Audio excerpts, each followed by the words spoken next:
"I have 2 young children. You should have offered that seat to me the moment you saw me step on this bus, young man," she shrieked. If anyone wasn't paying attention, they were now. He stood up defiantly and lifted his jeans. There was an audible gasp as he revealed something the entitled mom never saw coming. Thomas Scott worked as a Walgreens employee in Fort Worth, Texas. He had just finished another 10-hour shift and tiredly made his way to the bus station. Also, if you have not done so already, please subscribe to our channel and click that notification bell to get inspired by these real-life stories every day. Now, back to the story. His body was moving in autopilot mode. He had taken this commute so many times, he could walk it in his sleep. The bus arrived just on time. Thomas greeted the bus driver and hopped in. The bus was busier than usual. Only a few seats remained. Thomas made his way to the free seat near the back of the bus. As he sat down, he sighed in relief. It was the first time he sat down in 11 hours. His body melted in the seat as the bus took off. Then, Thomas noticed an unfamiliar face. There was a young boy sitting on the top of the bus. Not many people took the bus, but those that do generally use the same route time and time again. Faces got familiar quickly, but he had never seen this boy before. With a side glance, he noticed he was sitting on the seat reversed for vulnerable people like the disabled, pregnant women, or women with kids. And he wasn't the only one. The bus had just pulled into the next bus stop, and with it, a bunch of passengers stepped on board. One of those passengers was a mom with 2 young kids in tow. Immediately, Thomas noticed her eyeing the reserved seat up. Her face looked visibly disgusted once she saw the teenage boy sitting in it.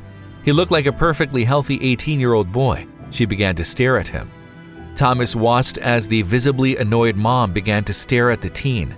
The boy remained nonchalant and ignored her obvious stares. Instead, he looked down at his phone and out the window.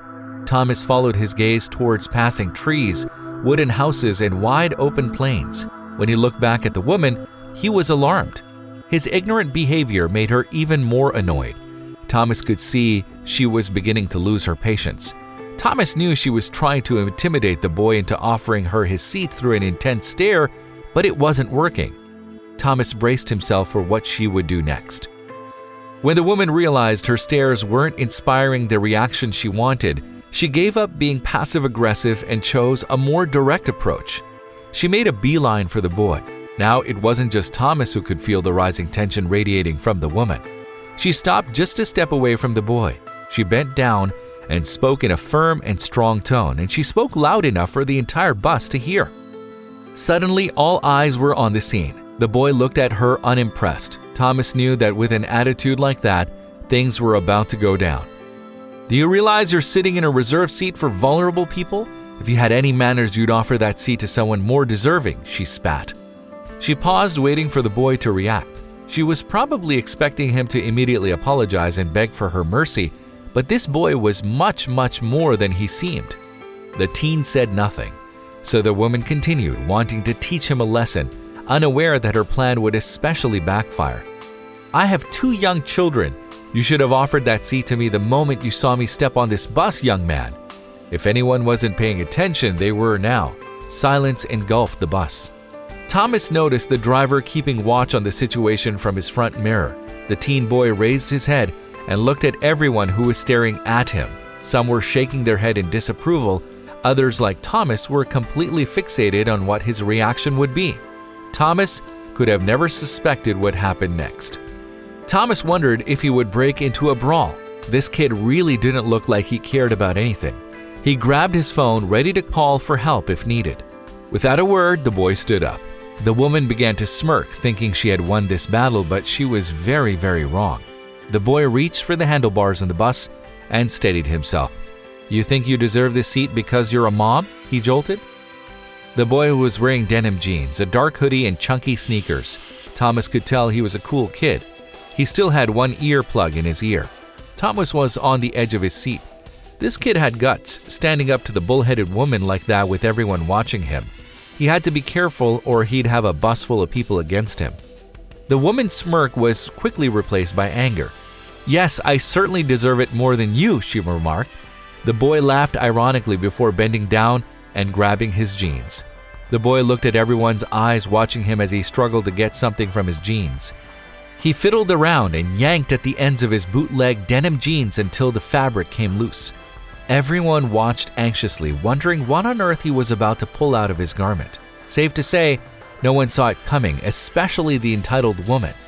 Thomas was on hyper alert. He knew the dangers of the gun laws in Texas. Immediately, he feared the worst-case scenario. His heart pounded as his eyes were fixated on the teen boy's hands. Just then, he saw a bulge from underneath his jeans. A chill went down his spine. The boy pulled up his jeans and kicked his prosthetic leg out. There was an audible gasp on the bus. Suddenly, everyone was horrified that this young boy was forced to prove himself to this woman. Thomas watched as the mom's face went red with embarrassment and shame. Suddenly, she was speechless, and with everyone's attention on her, words failed to leave her mouth. Instead, she retreated back to her standing space without a word. The boy looked around at everyone before sitting back down and fixing up his jeans. Thomas couldn't believe what just happened. Suddenly, an intense feeling came over him. He felt awful for the boy. He almost felt sick to his stomach. Suddenly, he saw his brother, who was also an amputee and had lost a limb in war. Imagining his brother going through what the young man just went through made his heart pang with shame. He hoped he wasn't embarrassed, so an idea came to his mind. Thomas yelled, "Man, that leg is so cool! Shame on you, lady!" His single words of encouragement inspired other passengers to do the same. Suddenly, an outburst of support and encouragement poured into the atmosphere for the young boy.